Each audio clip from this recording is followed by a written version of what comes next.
खासकर बात करेंगे सुषुम्ना नाड़ी के बारे में कि कैसे इस नाड़ी को जागृत करके आप जीवन के हर क्षेत्र में सफलता प्राप्त कर सकते हैं। फिर वह सफलता चाहे सांसारिक हो या आध्यात्मिक हो, या फिर चाहे आप धन, दौलत, यश, मान, पद, प्रतिष्ठा पाना चाहते हो, या आप अपना आत्मिक विकास करना चाहते हो, सब प्रकार का विकास आप सुषुम्ना नाड़ी के जागरण से संभव कर सकते हैं। अर्थात सुषुम्ना नाड़ी को एक सोए हुए पावर हाउस की तरह समझे। जब ये जागृत होती है तो अपार ऊर्जा का संचार होता है, हमारी सोई हुई क्षमता जाग जाती है। ये जागरण कोई चमत्कार नहीं है जो सिर्फ हिमालय के साधुओं के लिए है। ये कोई भी प्राप्त कर सकता है जो आंतरिक यात्रा पर निकलने को तैयार है। योग, प्राणायाम और ध्यान जैसी साधनाओं से हम इस सोई हुई शक्ति को जगा सकते हैं। सबसे पहले तो आप इन 3 नाड़ियों के विज्ञान के बारे में जानिए कि कैसे ये नाड़ियां हमारे शरीर में कार्य करती हैं। आप इस अस्तित्व में जहां भी देखेंगे आपको एक चीज कॉमन नजर आएगी। फिर चाहे आप प्रकृति में देखें, शरीर में देखें, मन में देखें, हर जगह आपको एक चीज कॉमन नजर आएगी और वह चीज है जुड़ा, यानी हर चीज आपको 2 में नजर आएगी। जैसे कि अंधकार और प्रकाश, स्त्री और पुरुष, दिन और रात, निगेटिव और पॉजिटिव। और यह जोड़ा न केवल बाहर प्रकृति में बल्कि हमारे अंदर भी मौजूद होती है। वह जोड़ा है चित्त शक्ति और प्राण शक्ति के रूप में, शरीर और मन के रूप में।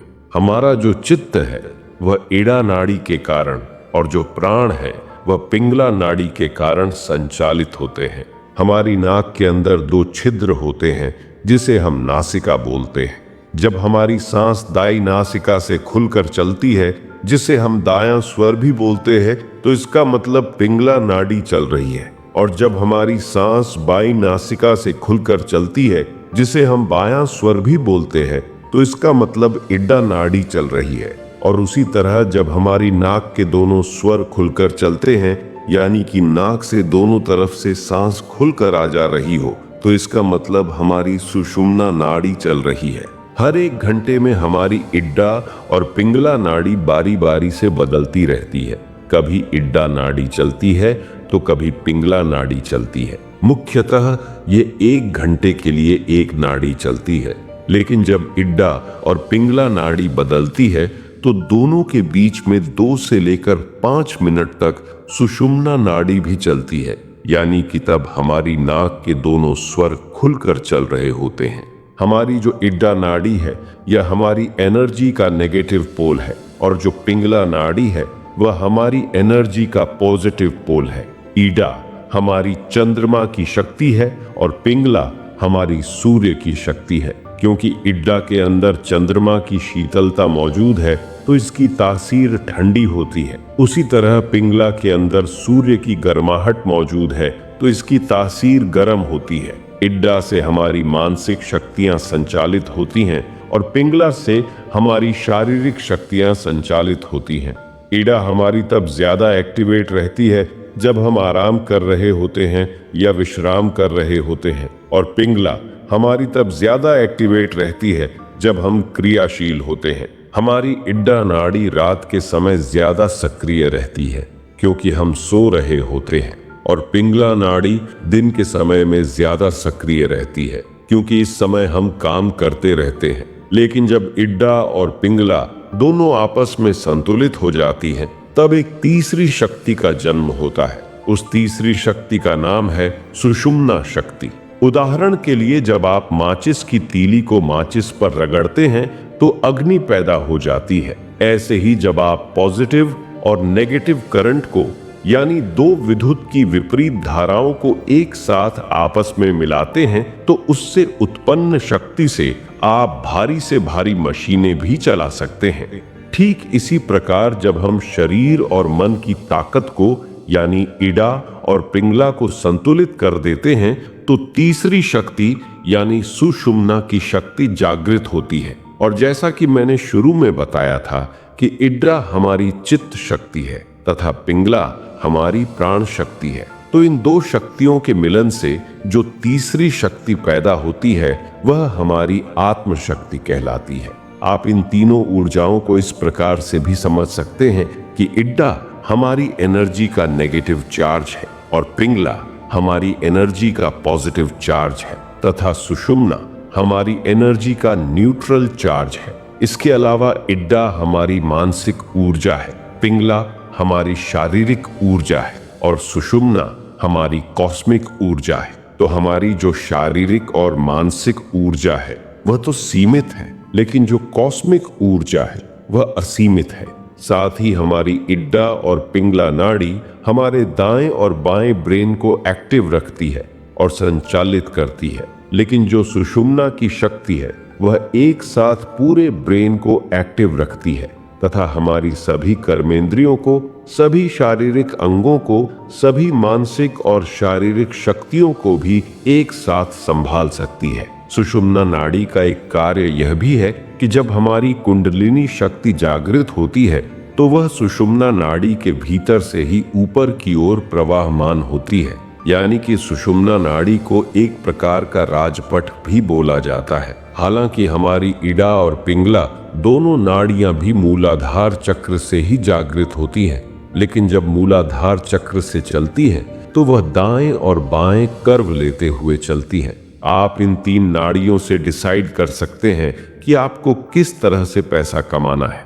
सबसे पहले पिंगला नाड़ी, यानी कि यदि आपका सूर्य नाड़ी ज्यादा एक्टिव है या आप सूर्य नाड़ी से ज्यादा प्रभावित व्यक्ति हैं तो आप एक बहिर्मुखी व्यक्ति होंगे। आप ऐसे कार्य करना ज्यादा पसंद करेंगे जिसमें फिजिकल एफर्ट ज्यादा लगती है, यानी कि जिसमें शारीरिक गतिविधियां ज्यादा होती हैं, क्योंकि यह फिजिकल एनर्जी है। ऐसे में आप अच्छे एथलीट हो सकते हैं, अच्छे हार्ड वर्कर हो सकते हैं। अधिकतर जो पुलिस और सेना के व्यक्ति होते हैं वह सूर्य नाड़ी से ही प्रभावित व्यक्ति होते हैं। उसी तरह यदि आपके अंदर इड्डा नाड़ी ज्यादा एक्टिव हुई तो आप ऐसे कार्य करना पसंद करेंगे जो आपकी मानसिक ऊर्जा से ज्यादा जुड़े हुए हैं, यानी जो आपके विचारों से, चिंतन से, सोच विचार से, बुद्धि से ज्यादा जुड़े हुए हैं।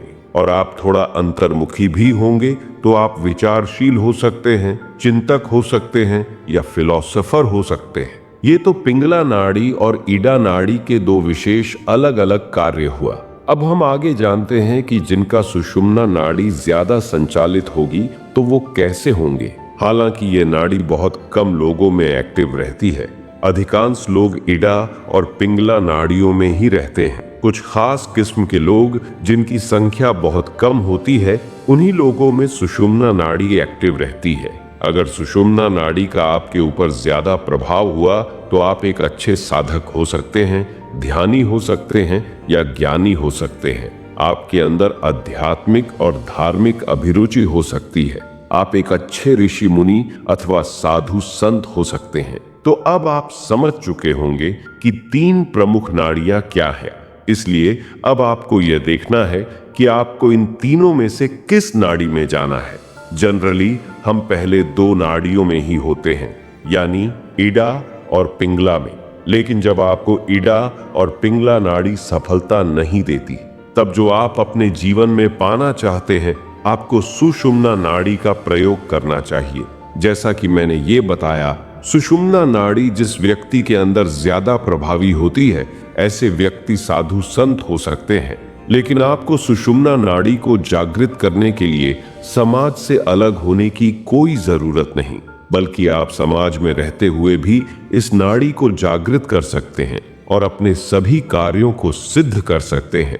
हमारी हर एक घंटे में इडा नाड़ी चलती है, फिर 2-4 मिनट के लिए सुषुम्ना नाड़ी चलती है, फिर 1 घंटे के लिए पिंगला नाड़ी चलती है। तो बारी बारी से ज्यादा टाइम तो इडा और पिंगला नाड़ी ही चलती रहती है। लेकिन जब आप साधना के द्वारा तथा अपने व्यवहारों के द्वारा अपने जीवन में सुषुम्ना नाड़ी का समय जितना ज्यादा बढ़ाते चले जाएंगे, उतना ही आपको सुषुम्ना नाड़ी का फल भी प्राप्त होना शुरू हो जाएगा।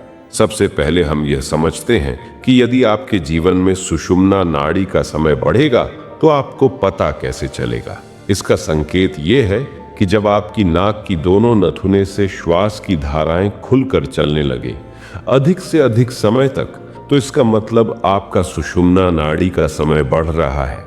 अब हम बात करते हैं कि इससे मनचाहा फल कैसे प्राप्त होता है। होता क्या है कि जब हम इड़ा और पिंगला नाड़ी के माध्यम से जितनी भी इंफॉर्मेशन कलेक्ट करते हैं, तो वह सारी इंफॉर्मेशन हमारे अंदर गहराई तक नहीं जाती। यानी हम सिर्फ बुद्धि तक की सुनते हैं और सुनकर भूल जाते हैं, जिससे हमारे जीवन में कोई ट्रांसफॉर्मेशन नहीं आता। जिस तरह हम ज्ञान तो बहुत लेते हैं साधु संतों से, किताबों से, लेकिन अपने जीवन में उससे बदलाव नहीं ला पाते। इसलिए जब तक आप ईड़ा और पिंगला नाड़ी में रहते हैं, तब तक आप जो भी इंफॉर्मेशन कलेक्ट करते हैं वह सिर्फ आपके माइंड तक ही सीमित रहती है। उसका आपके जीवन पर कोई प्रभाव नहीं पड़ता। लेकिन जैसे ही आपकी सुषुम्ना नाड़ी एक्टिवेट होनी शुरू हो जाएगी, तो आपका ज्ञान आपके अंदर ट्रांसफॉर्मेशन लाना शुरू कर देगा। यानी कि जो भी आपने सीखा होगा उसी अनुसार आपका जीवन भी परिवर्तित होना शुरू जाएगा। तो सुषुम्ना का पहला लाभ यह है कि यह आपके जीवन में इंफॉर्मेशन से ट्रांसफॉर्मेशन लेकर आता है। और यह सिर्फ ज्ञान ही नहीं रहता, आपका अनुभव भी बनना शुरू हो जाता है। हम ईश्वर से बहुत प्रार्थना करते हैं कि वह हमारी सहायता करे, लेकिन कई बार हमारी प्रार्थनाएं पूरी नहीं हो पाती, क्योंकि जिस सोच में, कार्यों में, इच्छाओं में सिर्फ हमारा ही फायदा हो, दूसरे का फायदा ही ना हो, तो इसका मतलब हम अभी भी ईड़ा और पिंगला नाड़ी से ही अपना कार्य कर रहे हैं और इसलिए ईश्वर हमारी सहायता नहीं करता। लेकिन यदि हमारी सोच में, हमारे कार्यों में, हमारे विचारों में तथा हमारी इच्छाओं में सबका फायदा सम्मिलित हो, तो ईश्वर आपकी सहायता जरूर करेगा। क्योंकि जब आप अपना फायदा न सोचकर बाकी पूरी दुनिया का या अपने आसपास के लोगों का फायदा सोचते हैं और ऐसा कार्य करते हैं, तो आप सुषुम्ना नाड़ी को अपने अंदर एक्टिवेट कर रहे हैं। और आपको जैसे ही सुषुम्ना नाड़ी एक्टिवेट होगी, तो आपकी प्रार्थनाएं पूरी होनी शुरू हो जाएंगी।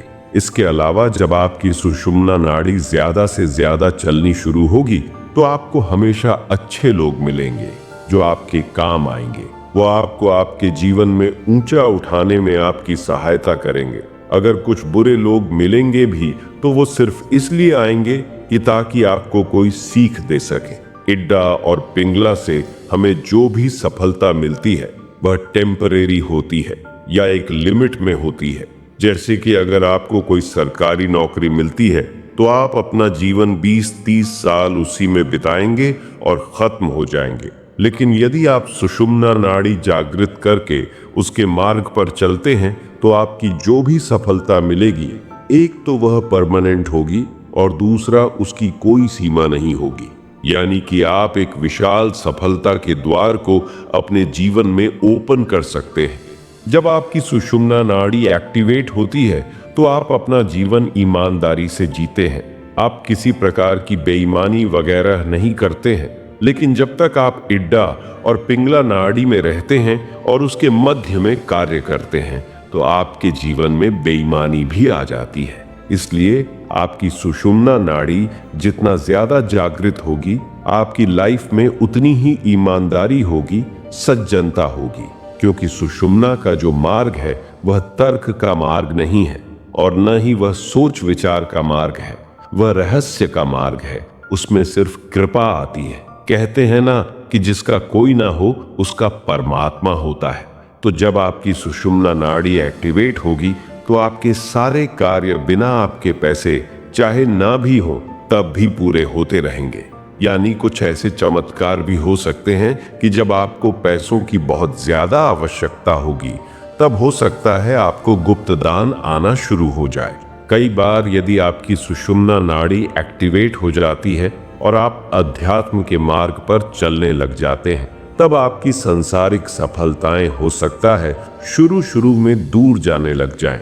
अगर आप नौकरी करते हैं तो आपकी नौकरी छूट सकती है। अगर आप बिजनेस कर रहे थे तो आपके बिजनेस में लॉस हो सकता है। तो आपको लगेगा कि ये तो बहुत उल्टा टाइम आ गया। लेकिन यहाँ ध्यान देने वाली बात यह है कि उस दौरान यदि आपकी सुषुम्ना नाड़ी चल रही हो और आप अपनी साधना कर रहे हो, तो हो सकता है कि परमात्मा ही आपके साथ जानबूझकर ऐसा कर रहे हैं। वह ऐसा इसलिए करते हैं क्योंकि यह एक प्रकार का संक्रमण काल होता है। इसमें आपकी शक्तियों को पुनर्नियोजित करना होता है। तो जब तक आप पुराना छोड़ेंगे नहीं तो नया कैसे प्राप्त करेंगे? इसलिए जब उसकी जरूरत नहीं होती तो उसको आपसे छीन लिया जाता है ताकि आपको नया दिया जा सके। जैसे कई बार हमें अपनी लाइफ को दोबारा शुरू करना होता है तो पुरानी जिंदगी को समेटना पड़ता है, और जैसे कि फोन में कोई खराबी आ जाए तो हम उसे रीसेट करते हैं ताकि उसे नए तरीके से फिर से शुरू कर सके। ऐसे ही हमारे जीवन में भी कई बार हमारे परमात्मा इस प्रकार से थोड़ा कष्ट भी देते हैं, लेकिन हमें लगता है कि वो हमें कष्ट दे रहे हैं, जबकि लंबे समय के लिए वह हमारे लिए लाभदायी सिद्ध होता है। इसके अलावा सुषुम्ना नाड़ी के जागरण से जो एनर्जी आपके अंदर एक्टिवेट होगी वह प्योर एनर्जी होगी, यानी शुद्ध ऊर्जा होगी। तो उससे जो भी धन आपकी ओर आएगा वह भी सफेद धन होगा, वह आपकी एक पवित्र कमाई होगी। लेकिन जब हम इड्डा और पिंगला नाड़ी में रहकर काम करते हैं और व्यवसाय करते हैं तो इससे हम अशुद्ध ऊर्जा अपनी ओर एक्टिवेट और अट्रैक्ट कर लेते हैं, क्योंकि हम कुछ बेईमानी करने लगते हैं जिससे काला धन भी हमारे जीवन में आ जाता है। तो जब आपके जीवन में काला धन आएगा तो उसके साथ बीमारियां, झगड़े और मुसीबतें भी आएंगे, क्योंकि आपने जो धन आकर्षित किया है उसकी नियति ठीक नहीं होती। लेकिन जब आप सुषुम्ना नाड़ी को एक्टिवेट करके जो धन आकर्षित करेंगे वो सफेद धन प्राप्त होगा, जो अपने साथ खुशियां और समृद्धि लेकर आएंगी, न कि बीमारियां, झगड़े और मुसीबतें लेकर आएगी। अब तक हमने सुषुम्ना नाड़ी के महत्व को जाना कि इसके जागृत होने से हमारे जीवन में क्या सकारात्मक परिवर्तन हो सकते हैं। लेकिन हम ऐसा क्या करें कि हमारी सुषुम्ना नाड़ी अधिक से अधिक समय तक जागृत हो, या किस प्रकार हम इससे जुड़ सकते हैं? तो उसमें पहली चीज ये है कि आपको समर्पण की भावना रखनी चाहिए। लेकिन यदि आप अपने अंदर अहंकार पाल लेंगे कि मैं खुद ये कर लूंगा, वो कर लूंगा, और आप हमेशा ये सोचेंगे कि आपको परमात्मा की जरूरत ही नहीं है, तो फिर परमात्मा भी आपके लिए कार्य नहीं करेगा। इसलिए हमेशा आपको कर्ता का भाव रखना है। आपको खुद कुछ नहीं सोचना है कि मैं ऐसे करूंगा, वैसे करूंगा। आप अपने बुद्धि से जो भी सिस्टम में है वो करते रहे, लेकिन पीछे यह मानकर रखें कि मैं कुछ भी करने वाला नहीं हूँ, सब परमात्मा करने वाला है, मैं तो सिर्फ एक माध्यम हूँ। होता क्या है कि परमात्मा ने हमारे लिए सब प्लान करके रखा होता है, और जो भी हमने सोचा होता है उससे बहुत बड़ा होता है। उसके सामने हमारी सोच बहुत छोटी है। हम ज्यादा से ज्यादा अपने लिए सोचते हैं कि मैं ये कर लूं, वो कर लूं, लेकिन जब परमात्मा देता है तो हम हैरान हो जाते हैं कि हम अपने बारे में इतना छोटा सोच रहे थे, जबकि परमात्मा ने तुम्हारे लिए कितना बड़ा सोचा हुआ था। इसलिए सब कुछ उनके हाथों में छोड़ दें, वो जैसे चलाए वैसे चले। उदाहरण के लिए आपने देखा होगा, जब बच्चा छोटा होता है तो उस वक्त उसकी सुषुम्ना नाड़ी एक्टिव रहती है, इसलिए वो परमात्मा से जुड़ा रहता है और परमात्मा ही उसे बड़ा करते हैं। हम भले ही उसका लालन पोषण करते हैं, लेकिन उसका छोटे से बड़ा हो जाना रहस्यमयी कारण है, वो परमात्मा का ही सहयोग है। इस प्रकार जब आप समर्पण की भावना रखेंगे, आपके जीवन में जो भी जरूरतें होंगी वो खुद ब खुद पूरी होती चली जाएगी। आप हमेशा किसी न किसी प्रकार से परमात्मा के साथ अपना लिंक बनाकर रखें, जैसे कि ध्यान के द्वारा, मेडिटेशन के द्वारा, ज्ञान के द्वारा या भक्ति के द्वारा। किसी भी स्पिरिचुअल प्रैक्टिस को आप ब्रह्म मुहूर्त में प्रैक्टिस करें। कोई भी आध्यात्मिक साधना हो उससे आप जुड़ सकते हैं। जब आप कोई भी स्पिरिचुअल प्रैक्टिस करते हैं तो आपको डेली बेसिस पर एनर्जी मिलती रहेगी और आप रिचार्ज होते रहेंगे।